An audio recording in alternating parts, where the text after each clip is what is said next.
어느 날 새벽입니다. 새벽 기도를 가야겠는데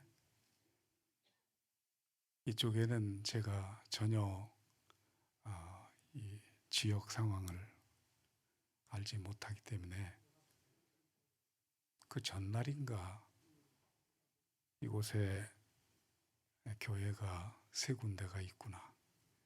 그리고 좀 떨어진 곳에 한두 군데가 있구나. 이 정도밖에는 생각이 안 나는데 가까운 이 세 교회를 지금 찾아서 새벽 기도를 가겠다고 집사람하고 나섰는데 그날 다른 데는 다 문을 닫았는데 이 교회만 열어 있습니다. 정확하게 우리 교단이라는 마크나 이런 정체성을 확실히 알지도 못한 상황에 들어와 예배를 하는데 마음에 하나님께서 그런 은혜를 주십니다. 감사하다. 그리고는 여러 번 오곤 했었는데 그럴 때마다 말씀에 은혜가 됩니다. 그런데 내가 그만 자리에 기도하다가 나갔는데 이 핸드폰을 놓고 온 거야. 새벽 기도하는 그 자리에 핸드폰을 놓고 왔습니다. 그리고는 하루가 지나고 이틀이 지나는데 그때 아마 명절이었던 것 같습니다. 하루라도 한 시간이라도 이 연락 관계가 안 되면 사무처리나 일들이 원활히 돌아가지 않기 때문에 저는 매우 이 핸드폰이 없어서 힘들어 하는데 방법이 없습니다. 이 교회 이름은 내가 어렴풋이 알지만 노예가 어떤 노예인지를 잘 몰라서 그 다음에 수소문하고 알아보니까 선노예. 보니까 우리 장로님과 같이 제가 노회장 일을 하고 있는 노예예요. 그래서 김태호 장로님 노회장님에게 내가 이만저만 이래서 새벽기도 갔다가 전화기를 놓고 왔는데 연락할 방법이 없다고. 그러냐고. 그러니까 이 양반이 알았다고 기다리시라고 그러더니 몇 시간도 안 됐습니다. 그런데 연락이 돼서 그때 부목사님 지금 보니까 정요셉 목사님이죠.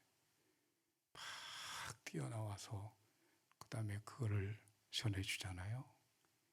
난 너무너무 기쁘고 반가웠는데 너무 반가워서 그 다음에 하루가 지났는가 아니 며칠이 지난 것 같습니다. 기억에 너무 감사하니까 우리 담임 목사님에게 별것도 아닌데 열 좀 갖다 드렸으면 좋겠다고. 그 다음엔 담임 목사님이 전화가 왔습니다. 뭐라고 하는지 아세요? 감개무량하다고.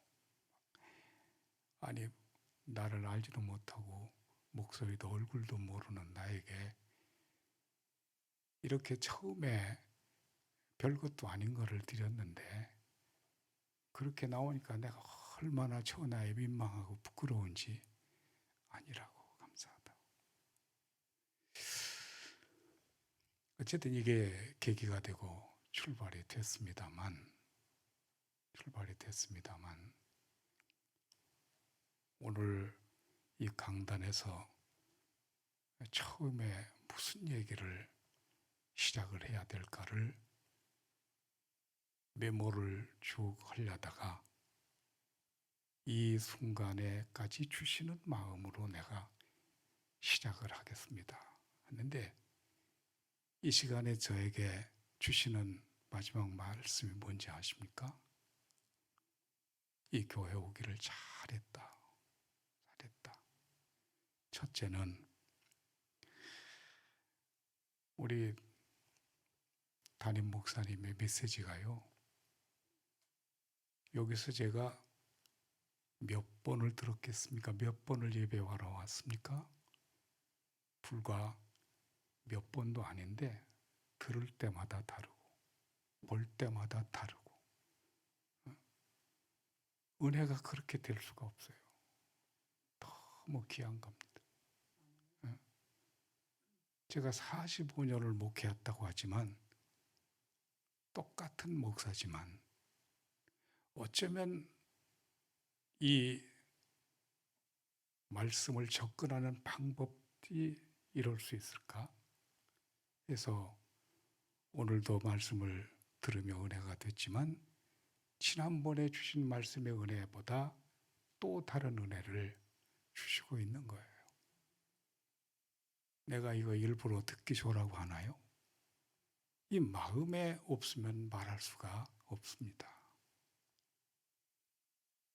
지난 수요일인가 예배 끝나고 가는데 어떤 성도가 그래요. 정말 담임 목사님의 말씀이 너무 좋대요. 그래도 저는 수요일마다 빠진 적이 없다고 그럽니다. 근데 그 얘기를 그분만만 들은 게 아니라 여러 군데에서 들어요. 이 교회가 잘 되는 이유가 있구나. 여러분 사랑하고 축복하고 존경합니다. 이 새 벽두에 알면 저를 얼마나 알겠으며 저도 우리 담임 목사님을 이 교회를 또 교회가 담임 목사님이 저를 잘 알지도 못하는데 무엇을 보고 저를 협력 목사로 세우나 이거는 설명할 수가 없어요. 협동이라는 말은 들어보지만 협력이라는 협력 목사라고 하는 거는 난 들어보지를 못해서 그것도 이제 은퇴를 하고 노후를 준비하는 나에게 여러분 참 죄송하고 부끄럽습니다만 노후의 인생길을 평범한 사람으로 살아가겠다는 마음을 가지고 어느 주민복지센터를 가서 여러 군데 이 원서를 내고 그런 일을 하고 있었는데 앞에 있는 자매가 얼마나 친절하게 대하는지 몸이 불편한데 근데 여기 와서 보니까 그 자매가 여기에 청년회원이더라. 이 노후의 사람들의 삶이 다 그런 건 아닐지라도 보편적으로 원활하지는 않아요. 써주지를 않습니다. 첫째는 나이가 많다고. 이게 교계에서도 이런 상황이 계속되고 있는데 언제 보았다고 나를 협력하고 목회 협력자로 세우느냐 그 말이에요. 이게 하나님의 은혜가 아니면 설명할 수가 없는 거예요. 이건 너무나 감사한 거예요. 엊그제 총회장을 만날 일이 있어서 짧은 시간에 만나는 순간의 말 한마디가 이런 얘기입니다. 저는 우리 교단적으로 앞으로 노후에 은퇴하는 분들의 노후를 위해서와 그분들의 노하우를 극대화시켜서 사역의 현장을 역동이 일어날 수 있도록 할 수 있는 방법 중에 하나는 이런 것이 아닐까 제안을 하니 한번 묵상하고 생각하면서 한번 해보라고 그런 말씀을 드린 적이 있습니다. 저는 이 시간 이 단이 이게 지금 꿈인지 생신지 구분이 잘 안 가요.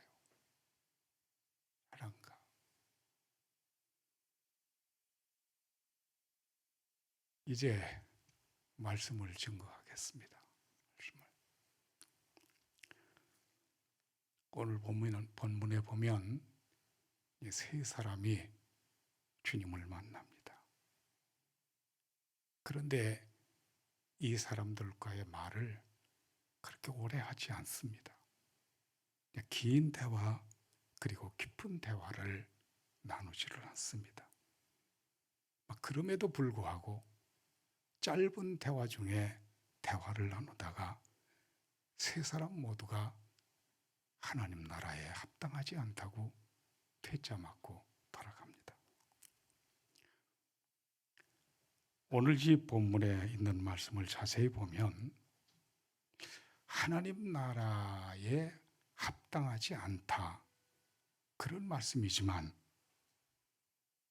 그러나 왜 합당하지 않은지, 또 어떻게 하면 하나님 나라에 합당한지, 본문은 이 내용을 잘 가르쳐주고 있습니다. 그래서 오늘 이 제목을 하나님 나라에 합당한 자, 그런 제목으로 말씀드리고자 합니다. 하나님 나라에 합당하다고 하는 것은 가장 핵심적인 것입니다. 가장 근본적인 것입니다. 왜냐하면 평생토록 예수를 믿었다고 하더라도 마지막에 가서 너는 하나님 나라에 합당하지 않다, 이렇게 판정을 받았다면 그의 인생의 삶은 헛된 삶이요, 그의 믿음은 헛된 믿음밖에 되지 못하기 때문입니다. 그러므로 하나님 나라에 합당하다, 하지 않다 하는 것은 얼마나 중요한 문제인지, 그래서 오늘 신앙 세미나 이 새해 벽두에 우리 예언 교우 여러분들과 함께 지금 원근 각서에서나 나라는 나라끼리, 그리고 환경의 여러 가지 요인들이 지진이나 기근이나 전쟁이나 이런 요소들은 마지막 때에 보여주는 하나의 신호일 수 있는데, 이 종말의 마지막 때를 살아가는 이 새해 벽두에 다른 세운 교회들도 그래야 되지만 우리 예언 이 교회, 이 지역의 하나님 나라 건설을 위하여 주님께서 뜻이 있어서 이 교회를 세우시고, 그리고 이 마지막 때에 귀하신 우리 청화춘 담임 목사님을 세우셔서 역동이 일어날 수 있는 은혜로운 교회로 세워가는 이 새해 벽두에 말입니다. 우리 모두가 하나님 나라에 합당한 자가 되어서 이 지역이 성지가 되고, 우리 모두가 성령을 잘 감당하여 가서 누릴 천국을 이 세상에서 얼마든지 누리게 해줄 모티브가 될 우리 예언재단, 그런 자부심과 긍지를 가지고 출발했으면 좋겠습니다. 제가 성구용신 예배 전날인가 꿈을 꿔요. 확실하게 보여준 것 한 가지가 있습니다. 예언교회가요, 큰 모습으로 보여주더라. 그게 뭘 의미하는지, 건물의 큰 모습도 귀하지만, 사람들이 많이 모이는 것도 귀하지만, 영적인 수준이 있는 열려진 마음의 상태는 환경과 조건과 상황보다 더 중요하다. 오늘 우리 모두가 하나님 나라에 합당한 자가 되려고 하면 어떻게 해야 되나? 첫째는 자세를 바로 해야 될 것입니다. 자세. 여러분, 제가 자세를 바로 하십시오 그러면 아마 꼬던 다리도 풀릴 거고, 그 다음에 졸려온 사람도 눈을 뜰 테고. 왜냐하면 자세가 중요하니까. 어느 교회에서 보면요, 시종일관 자는 거예요. 그것도 성경 봉독이 끝나 말씀을 시작할 때부터 자는데, 말씀이 끝나는 순간 딱 눈을 떠. 그리고 나갈 때요, 연하게 그러고 나가. 한두 번이 아니요, 계속 그래요. 지금까지 그러고 있어. 그런 교회가, 그런 성도가 있더라. 자세를 바로 하십시오. 눈을 뜨세요. 다리를 꼬지 마세요. 왜냐? 자세가 중요하니까. 여러분에게 한번 묻겠습니다. 여러분의 가정에 있는 칼, 그 부엌칼, 이 칼이 선할까요? 악할까요? 제 질문이 어렵습니까? 선하지도 않고 악하지도 않아요. 만약에 어머니가 이 칼을 가지고 있다면 배가 고파 먹을 것 때문에 야단법석을 떠는 자녀들에게 잘 음식을 요리해 주는 그런 도구가 될 거예요. 생명의 도구. 그런데 어느 날 갑자기 도둑놈이 들어와. 급하니까 그 칼로 찔러요. 그러면 그 칼은 사람을 죽이는 칼이 될 거예요. 다시 말하면 살인의 도구. 어머니가 이 칼을 가지고 있으면 죽을 사람도 살리는 생명의 도구가 되지만, 도둑놈이 이 칼을 가지고 있으면 살 사람도 죽이는 살인의 도구가 된다는 것은, 그 칼을 누가 가지고 있느냐, 그 칼을 가지고 있는 자의 상태가 어떠냐, 다시 말하면 정신 상태가 중요한 거예요. 정신. 그런데 정신보다 더 중요한 게 있습니다. 그것은 믿음입니다.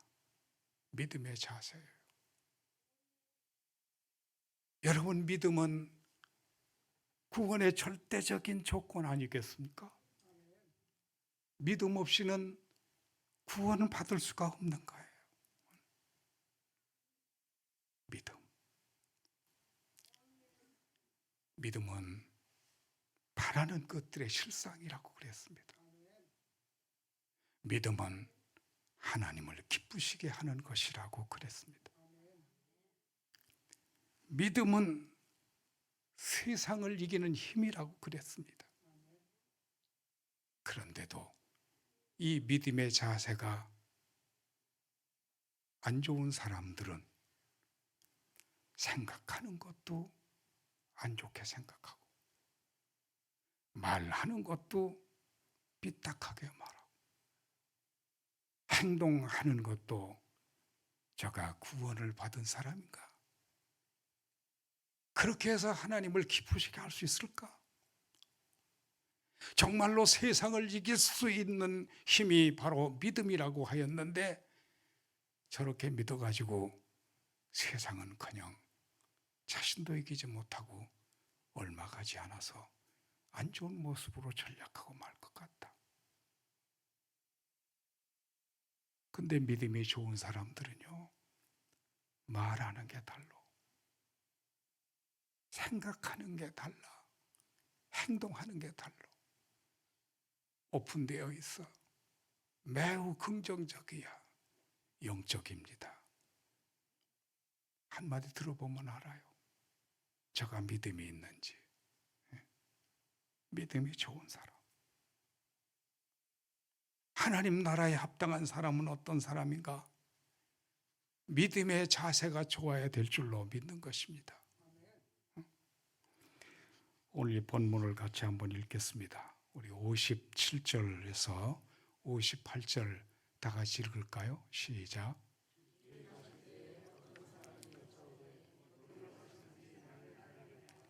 예수께서 이르시되 여우도 굴이 있고 궁중에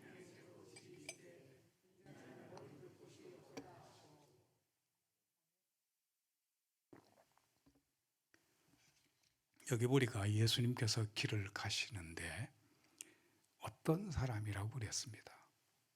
근데 이 어떤 사람이라고 하는 것을 마태복음에 보면 서기관이라고 그랬습니다. 그러니까 이 서기관이 예수님께 와서 주님, 내가 어디든지 주님을 따르겠습니다.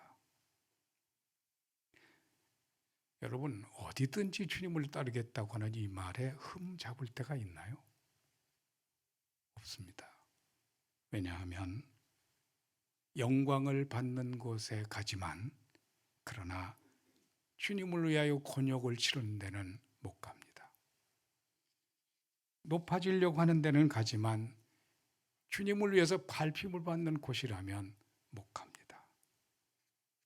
축복받는 자리라면 가지만 주님을 위해서 손해보는 자리는 못 갑니다. 그런데 이 사람 보니 어디든지 내가 쫓겠습니다. 전혀 흠잡을 데가 없습니다. 이쯤 되면 주님께서 내가 이때까지 하나님 나라 전파하기 위하여 여기저기 많은 지역을 다니고 사람들을 만나봤지만 너 같은 사람은 내가 처음 봤다. 나를 따르라. 이렇게 주님 말씀하셨어야 맞아요. 그런데 주님 대답이 뭔지 아십니까? 오늘 본문에 보면 너 하루 종일 이들판 저들판을 뛰어다니는 여우를 보았느냐? 보았지요. 이 여우가 저녁에만 거처할 만한 집이 있더냐 없더냐? 있지요. 너 저기 나르는 새들을 보았는가? 보았지요. 그 새들이 거처할 보금자리 집은 있느냐 없더냐? 있지요.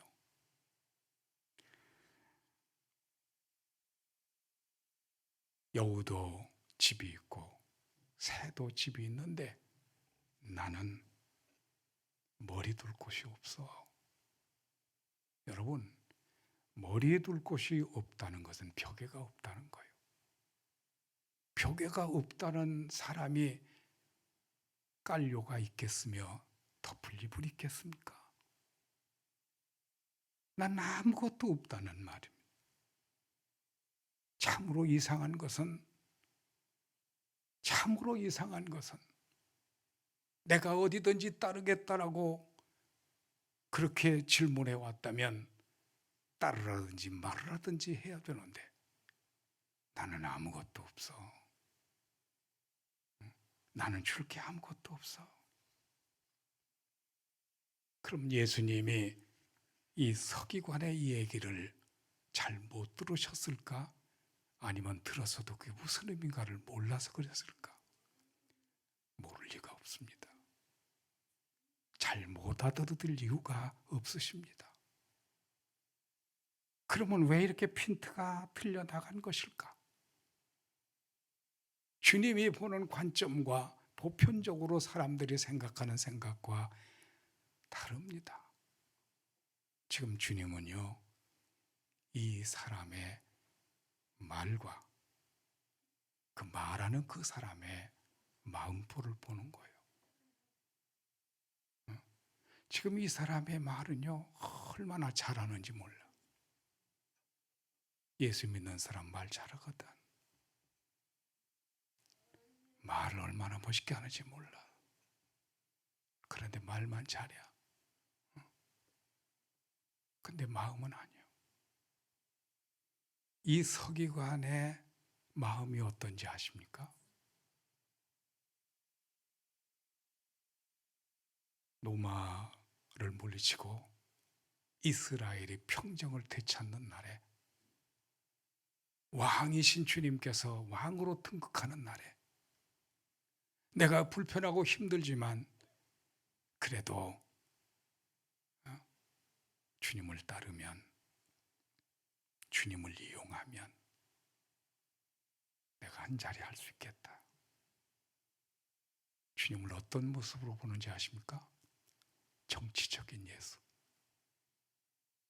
지금 이 서기관의 마음속에는 주님을 이용하려고, 교회를 이용하려고, 신앙을 이용해서 무엇 하려는 거예요? 자기 욕심을 채우려는 거예요. 자기 욕심. 엄청납니다. 예수님이 왕이 되는 날 나는 한 자리 할 수 있다고 하는, 예수님 이용해서 자기 욕심을 채우려고 하는, 겉으로는 멋있게 말하나 그 내면에 자리 잡고 있는 이 이기적인 이 욕심이 주님은 모를 리가 없습니다. 주님이 왜 아무것도 없나요? 천만에, 천상천하의 주인 되신 하나님께서 말입니다. 그런 식으로 믿는 사람이라면 너에게 줄 것도 있어도 줄 필요가 없다. 그런 말씀인 것입니다. 하나님을 이용하려는 사람, 교회를 이용하고 주님을 이용하여 자기의 욕심을 채우려고 하는 사람이 어떤 짓을 못합니까? 어떤 짓을 못합니까? 이 시대의 가장 어려운 것 중에 하나는, 시대를 어렵게 하고 공동체를 흐려놓고 많은 모든 사람들의 의욕과 용기를 상실하게 만드는 요인 중에 하나는 이기주의예요. 이기주의가 환경을 파괴하고, 이기주의가 인간관계를 끊어버리고, 이기주의가 본질적 신앙을 외면해버리고 있는 거예요. 불안이 오고, 그리고 고통이 오고, 도대체 다른 사람들의 입장은 고려하지 않는 거예요. 자기만 살면 되는 거예요. 자기만 잘 있으면 되는 거예요. 오늘 우리는 하나님을 이용하고 교회를 이용하고 주님을 이용하는 게 아니라 완전히 하나님께 이용을 당해야 되고, 주님께 붙잡힌 바 되어야 되고, 말씀에 붙잡힌 바 되어 그 말씀이 나로 하여금 하시고자 하는 뜻이 무엇인가를 생각하며, 주님은 나의 목적, 그리고 목적 되시는 하나님의 나는 수단. 할렐루야. 그러면요, 한 번은 서울 인사동에 골동품 가게에 전화가 걸려옵니다. 이조백자 고려청자 감나가는 것이 있으니 돈 가지고 오래요. 그때 돈 500만 원. 서울 장안에 차가 별로 다니지 않을 때 500만 원 엄청나게 큰 겁니다. 근데 이때 이런 전화를 받고 나는 못 갑니다, 못 합니다. 그러면 이 장사 못 하는 거예요. 돈을 준비해 가지고, 그리고 그때 승용차가 거의 없을 때 승용차를 타고 약속된 장소로 갑니다. 들어오라는 거예요. 녹화하고 들어갑니다. 돈이 있느냐, 가져왔느냐. 보따리에 돈을 풉니다. 푸는 순간에 칼을 들이대는 거예요. 그리고는 부산에 자기 동생이 미술 교사인데 그 교사까지 불러들여서 묶어놓고, 그리고는 눈을 시퍼렇게 뜨고 있는데 그 찾아온 세 사람을 한 사람 한 사람씩 죽이는 거예요. 승용차는 폐차장에 가면 그냥 한 3분도 안 걸려 문제를 해결합니다. 그리고는 그 죽여놓은 시신을 자기 집 정원 꽃밭 밑에다가 묻은 거예요. 문제는 이것을 잘 아는 그 집의 마누라입니다. 이웃을 지나다니고 이런 상황 속에 잠을 자야 되고 그리고 식사를 해야 된다. 그 밥이 넘어갑니까? 잠이 옵니까? 이 마누라가 이상합니다. 남편이 마누라까지 죽이려고 해요. 친정으로 도망갑니다. 친정 아버지가 경찰 출신인데 너 왜 그러냐? 다 얘기하지 않습니다. 다 고발해서 붙잡혀서 송장 다 꺼냅니다. 사형 언도를 받아요. 그렇게 하고 집행하는 날만 기다리고 있는데 그 사이에 전도를 받고 예수 영접하고 세례를 받고 그리고 얼마 있다가 사형을 당합니다만 그가 마지막에 책을 써냈는데 그 책 마지막 부분에 뭐라고 쓴지 아십니까? 너 죽인 까닭에 내가 죽는구나. 너 죽인 까닭에 내가 죽는구나. 여러분, 누가 그를 죽입니까? 고발한 사람입니까? 기소한 사람 검사입니까? 판결을 내린 검사입니까? 사형을 집행한 형리입니까? 아닙니다. 너 죽인 까닭에 내가 죽는구나. 너 죽이면 내가 살 줄 알았고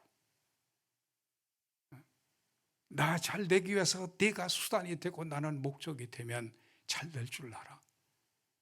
그래서 사람을 힘들게 하고 어렵게 하는데 결코 내 욕심을 채우기 위하여 다른 사람들을 힘들게 하고 내 욕심을 채우는 것, 그런 모습, 그런 스타일은 온전한 자세, 믿음의 자세가 아니다. 사랑하고 축복하고 배려하고 용서하고 칭찬하고 두둔하고 격려하고 위로하고 나누고 베풀고, 이게 복음의 본질 아닐까요? 이게 교회의 핵심 아닐까?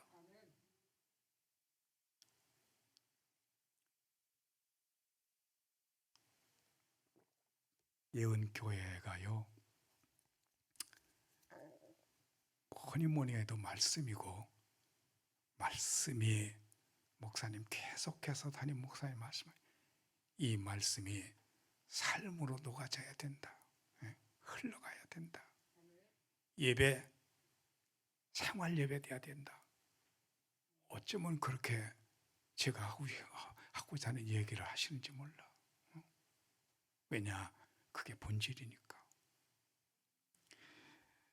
오늘 하나님 나라에 합당한 사람은 자세가 좋아야 되는데, 믿음의 자세가 좋아야 되는데 손해볼 줄 알고 하나님이 목적이고 나는 수단이고 용서와 배려와 축복과 나눔과 이런 것들이 그냥 일상의 하나의 생활이 되고 양식이 되고 습관이 되고 몸에 배어서, 그럴 때 가서 누릴 하나님 나라를, 나는 하나님을 본 적도 들어본 적도 없으나 당신을 보면 내가 주님이 하나님이 계신 것을 알겠다고, 예언 가족의 여러분들의 영성과 믿음을 보면 가서 누릴 천국, 하나님 나는 보지 못했으나 당신을 보고 교회를 보면 얼마든지 제가 알 수 있고 확신할 것 같다고 하는 이런 모습을 보여주는 믿음의 자세, 하나님 나라에 합당한 여러분이 되시기를 기원합니다.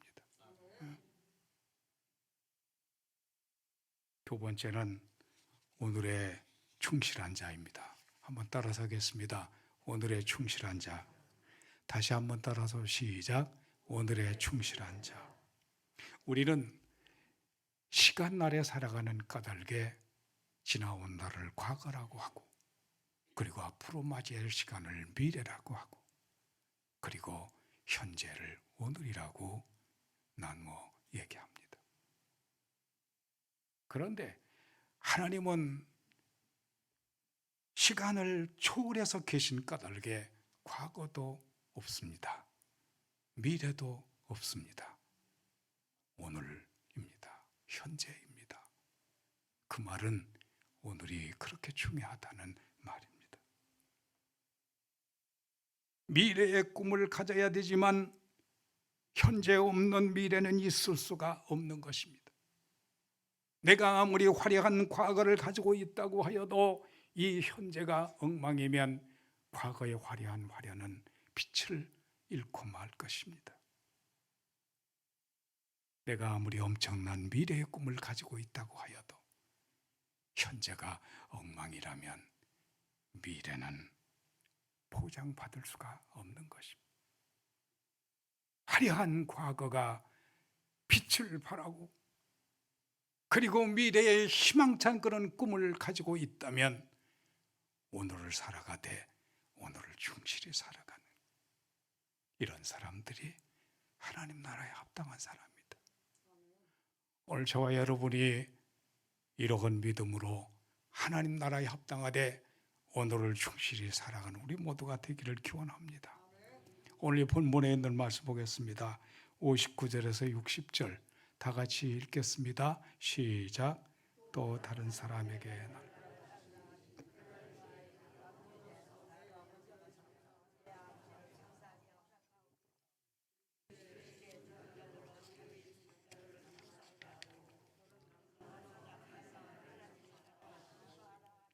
할렐루야. 여기 앉아 계시네. 우리 저 자매님 이제 주민센터에서 여러분 용서하고 들으세요. 만약에 업무 처리가 마음에 들지 않아서 그 왜 그렇게 했냐고 짜증내고 화내고 손찌고 뭐 그래서는 안 되지만 만약에 내가 저 자매에게 그런 식으로 했더라면 이 자리가 얼마나 어색했을까. 난 깜짝 놀랐어요.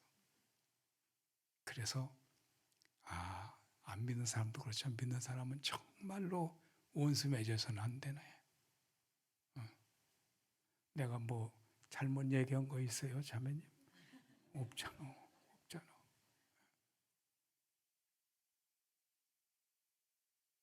쓰레기 줍는 거, 기간제 이런 거 어떻게 하면 신청할 수 있냐 등등 이런 질문 물어보려고. 노트북 이거 세팅이 안 되고 해서 이걸 어떻게 하면 여기 좀 할 수 있냐 이런 얘기 이런 거 물으려고 했더니 제 양반이 몸이 그렇게 불편하면서도 끝까지 저렇게 상냥하게 얘기해 주더라고. 예. 나중에 보니까 예은 교회 교인이야. 난 깜짝 놀랐어. 절대로 원수 맺지 말아요. 끝까지 배려하고 축복하고 칭찬하고 용서하고 나누고 섬기고. 예은. 여러분 예은 교회 하면 저에게는 닿는 게 하나 있어요. 뭐냐 하면 지금은 쾰넬인가 독일에 대학교 하나가 있습니다. 내가 엊그제 문자를 받았는데 그 어머니가 우리 딸이 지금 독일에 이 바이올린 교수로 있습니다. 뭐 교수 뭐 할 수 있고 누구나 뭐 하지. 근데 저에게는 그게 각별한 거예요. 왜냐? 그 자매, 그 딸이 초등학교 5학년 그 즈음부터인가 바이올린을 하고 그 어머니가 제가 섬기던 사역하던데 집사로 있었던 분인데 이분이 나중에 뭐 레슨을 받고 연습하고 막 이렇게 나가다가 나중에는 이게 세계적인 사람이 된 거예요. 그러니까 기도로 크고 믿음으로 살고 그 이름이 그 딸의 이름이 뭔지 아십니까? 최예은이야. 예은. 그러니까 예은하면 제게 이 부분이 닿는 거예요. 그러나 바이올린의 세계적인 사람이라도 한 사람이 이은 교인이 되어 많은 사람들에게 복음을 전하고 하나님 나라 운동을 펼치고 말로 그리고 행위로 삶으로 드러내고 나타나는 것은 그런 사람의 열 천내도 비교가 되지 않지. 그럼 어쨌든 오늘 이 59절에 6절에 있는 말씀을 읽었습니다마는 이 두 번째 사람 예수님이 한두 마디 주고받습니다만 예수님께서 먼저 선수를 칩니다. 너 나를 쫓으라. 그러니까 두 번째 사람 뭐라고 합니까? 그 첫째 녀석같이 그렇게 하면 됩니까? 너는 어떻게 하려고? 저는요, 집에 부모님이 계시는데 부모님 잘 모시고 그리고 나중에 돌아가시면 장례 잘 마치고 그리고 나서 이제 할 일 다 마친 다음에 그리고 나서 내가 주님을 따르겠습니다. 여러분, 이 말은요, 이렇게 들을 수 있습니다. 내가 집안일을 하려고 하면 죽을 시간도 없다는 거예요. 다시 말하면 집안일을 다 마친 다음에 주님 따르겠습니다. 여러분, 지금 부모를 잘 모시겠다고 하는 말이 이게 잘못하면 오해일 수 있습니다. 부모를 잘 모시지 말라는 말도 아닙니다. 장례를 잘 마치지 말라는 말도 아닙니다. 부모를 잘 모시고 가정일들 잘 해야 됩니다. 내 일을 다 해야 됩니다. 그리고 나서 내가 주님을 따르겠습니다. 라고 한다고 하면 여러분, 내 일이 언제 끝날까요? 가정일이 언제 끝날까요? 죽어야 끝납니다. 그럼 이 사람 얘기는 내가 죽고 난 다음에 주님을 따르겠고 주님을 믿겠고 주님의 일을 하겠다는 말인데 그러면 주님께서 그 말이 맞아서 그럼 그렇게 하라 그렇게 말했으면 괜찮은데 주님 그렇게 말씀하시지 않았습니다. 뭐라고 했습니까? 죽은 자들로 죽은 자를 장사하게 하라. 그리고 너는 하나님 나라를 전파하라. 이게 무슨 얘기입니까? 이 두 번째 사람하고 대화가 잘 안 되는 것이 있습니다. 두 번째 사람은 다음에 하겠다는 거예요. 주님은 지금 하라는 거예요. 먼저 하라는 거예요. 해야 될 우선순위가 뭐냐고 주님은 말씀하십니다. 먼저 해야 될 일이 뭐냐? 오늘의 충실한 사람, 하나님 나라에 합당한 사람은 오늘의 충실한 삶을 살아가는 사람이 하나님 나라에 합당한 줄로 믿는 것입니다. 여러분의 집에는 달력이 3개가 있을 거예요. 스폴존 목사님의 얘기입니다. 우리가 만든 사람이 만든 달력 한 장 넘기면 초하루, 초이틀, 초사흘. 근데 여러분의 안방 침대 위에 만들어 놓은 달력이 있는데 그 달력은 마귀가 만들어 놓은 달력이에요. 뭐라고 하는지 아십니까? 한 장 넘기면 내일, 또 한 장 넘기면 내일. 뭐라고 하는지 아세요? 목사님이 우리 형편 다 잘 알아. 꼭 오늘 만날인가? 다음에 해도 돼. 그러고 있는 거예요. 그러고는 그날 가서 그럼 우리 다음에 하고 오늘은 들로 가고 산으로 가고 우리 할 것 다 하다가 또 다음 내일 있잖아. 그 내일 들어와서 마귀가 뭐라고 하는지 아세요? 그거 꼭 오늘 해야 돼. 다음이야. 다음. 이런 식으로 365일을 산다. 이런 식으로 그의 인생을 산다면 그의 인생은 성공보다는 실패가 많을 거예요. 보람보다는 후회하는 일들이 많을 거예요. 오늘이 중요한 것입니다. 내일로 미루는 사람은 마귀의 시간표에 의해서 살아가는 까닭에 망하는 일밖에 없는 것입니다. 오늘 하나님이 만들어 놓은 달력이 있어. 한 장 넘기면 오늘, 또 한 장 넘기면 오늘. 오늘이 중요하다. 오늘이 중요하다.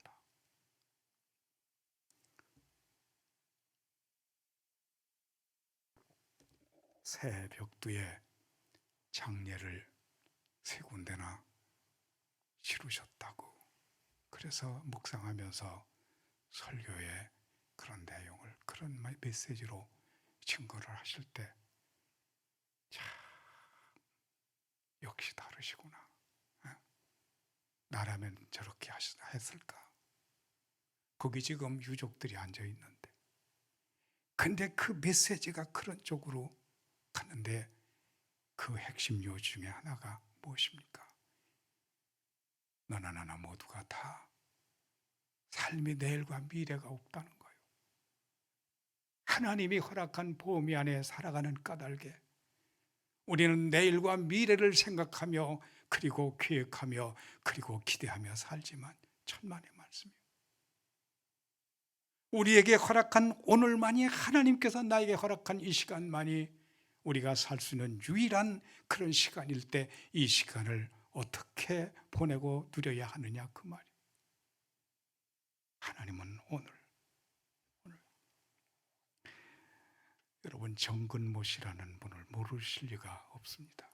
호소대 총장, 명지대 총장, 과학기술처 장관도 지내셨죠. 이 사람은 머리가 참 좋아서 고등학교 1학년을 오고, 그 다음에 대학을 가고, 그 다음에 유학을 가고. 근데 그 친구가 있습니다. 그 친구 김재일이라고 하는 친구도 공부를 잘해서 그저 고등학교 다니다가 그냥 대학으로 가고. 원자에 대해서는 이 정근모 씨는 상당히 권위가 있어요, 보니까. 근데 이 김재일이라고 하는 이런 친구는 또 경제에 대해서, 이 사람들이 어쩌다가 오랜만에 만납니다. 그러면 밤새도록 경제 얘기, 그 다음에는 뭐 나라 얘기, 정치 얘기, 그런 거예요. 다음에 가서 좀 얘기해야 되겠다. 다음에 가서도 또 얘기하려다가 못하고 마는 거예요.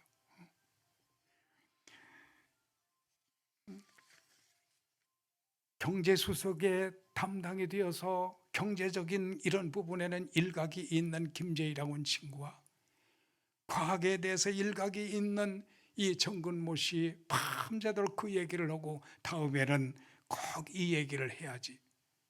어떤 얘기? 하나님 나라 얘기, 예수님 얘기. 그러고는 또 못하고 마는 거예요. 근데 한 번은 정근모, 그 양반이 중국에 출장을 가고, 이 친구는 대통령을 따라 로마 아웅산에 함께 간 거예요. 폭탄이 떨어지는 바람에 이 김재일 경제수석 담당이 대통령과 함께 갔다가 그냥 그 자리에 죽고 만 거예요. 이 정근모 씨라고 하는 사람은 어떻게 예수 믿었나? 아들이 죽어주고 올 때 예수를 믿고, 아들이 죽은 다음에는 예수를 더 잘 믿고. 근데 이 경제수석으로 있었던 그 유일한 친구가 싸늘한 시신이 되어 지금 이 앞에 와 있는 거예요. 그가 뭐라고 하는지 아세요? 경제 얘기가 그렇게 중요했던가? 과학 얘기가 그렇게 중요했던가? 중요하지 않는 얘기를 밤새 해도 모자라서 또 다음에 하고 또 만데, 그때 한마디라도 예수 얘기 못한 거, 너무너무나 급한 하나님 내라 얘기를 왜 못했던가? 얼마나 부르짖고 통곡하고 우는지. 오늘 우리는 이런 사람 없을까요?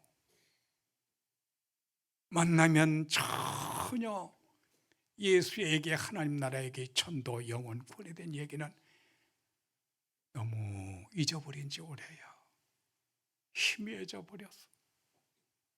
아주 코로나로 인해서 교회 위상이 상당히 열악한 가운데 열심히 해도 모자란데 영혼 구원에는 열정은 어디로 가고 교회의 본질적 중요한 것 중에 하나는 전도라고 하는 건데 이 부분에는 전혀 입가에도 생각도 행위에도 이게 나타나지 않고 있으니 말입니다. 오늘 바라고 원하옵나니 이 예언 이 제단을 통하여 이 지역의 하나님 나라 벌리기 위해서 하나님 나라 방법 중에 하나는 영혼권의 전도라고 하는 이런 열정과 믿음을 가지고 주님의 몸인 교회를 세워 주님의 일꾼들을 여기 우리에게 세워주셨는데 바라고 원하옵나니 배가 운동을 펼치 영혼권에 대한 열정을 가지고 지금 나에게 허락한 유일한 이 시간만이 하나님 나에게 주신 은혜의 시간이요 복된 이 시간, 오늘이 참으로 충실하면 내일 있고 미래가 있고 영원한 나라를 우리가 누리며 살아가게 될 터인데 허락된 유일한 이 시간에 가장 먼저 생각하고 해야 될 것 중에 하나는 뭔가? 중보하며 영혼권에 대한 열정을 가지고 전도하는 우리 모두가 되기를 기원합니다. 마지막으로 최선을 다하는 자입니다. 따라서 봅시다. 최선을 다하는 자. 우리 61절에서 62절을 다시 한번 읽습니다. 시작. 또 다른 사람.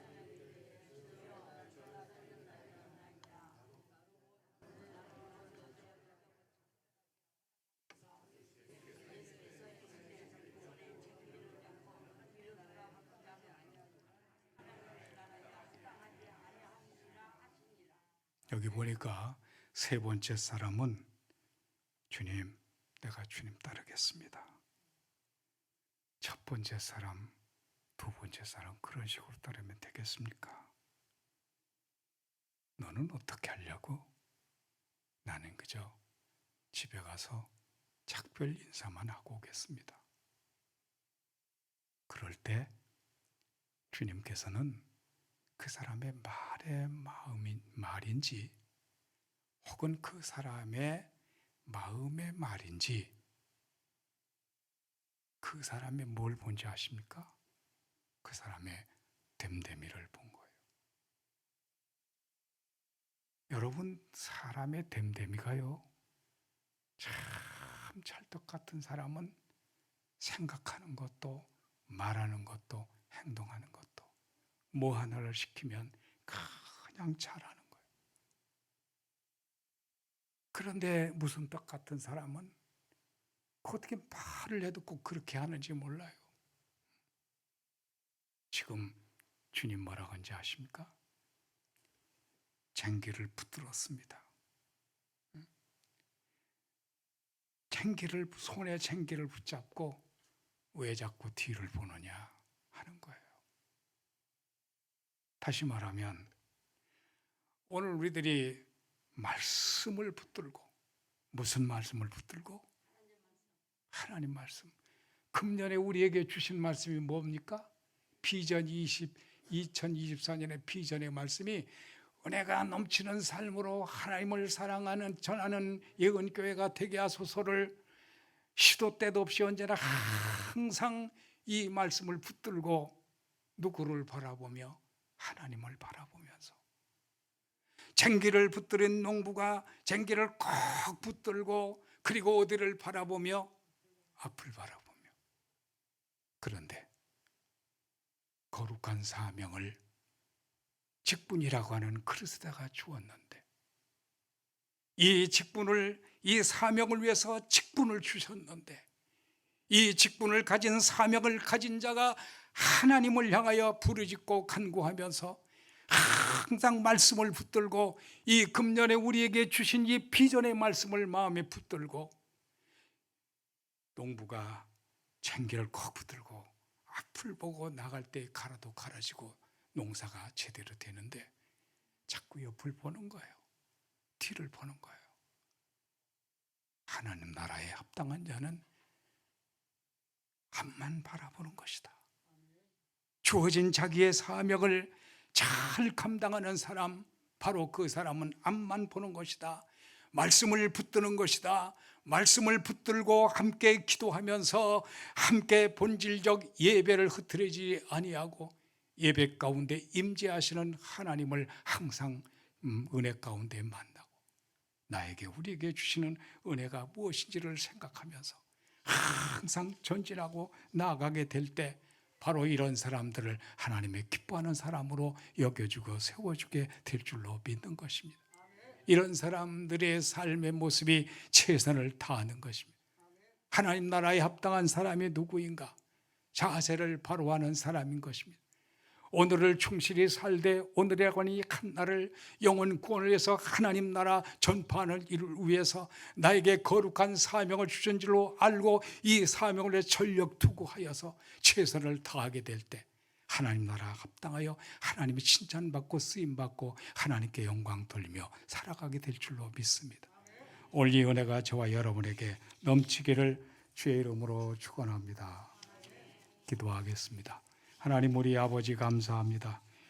오늘 자세를 바로 하는 사람, 오늘의 충실한 사람, 최선을 다하는 사람, 오늘 우리 예언 가족 모두가 다 이런 말씀으로 함께 은혜를 나누며 2024년의 새해 벽두에 우리의 신앙 세미나로 모여진 이 자리에 이 순간을 통해서 말씀을 붙들고 그리고 삶의 현장에서 하나님 나라를 이렇게 충실히 순종하는 삶의 아버지이며 현장 속에서 아름답게 나타나고 드러나 하나님께 영광이요 우리에게는 한없는 은혜와 축복의 역사가 일어나고 교회는 교회대로 부흥의 역사가 일어나 이 지역의 성지가 되고 우리 모두가 다 성도가 되고 성전이 되어 하나님 놀라우신 역사를 이루어가는 귀한 교회 믿음의 사람 은혜의 시간 되기를 바라면서 이 믿음으로 충성하는 우리 모두가 되게 하여 주시옵소서.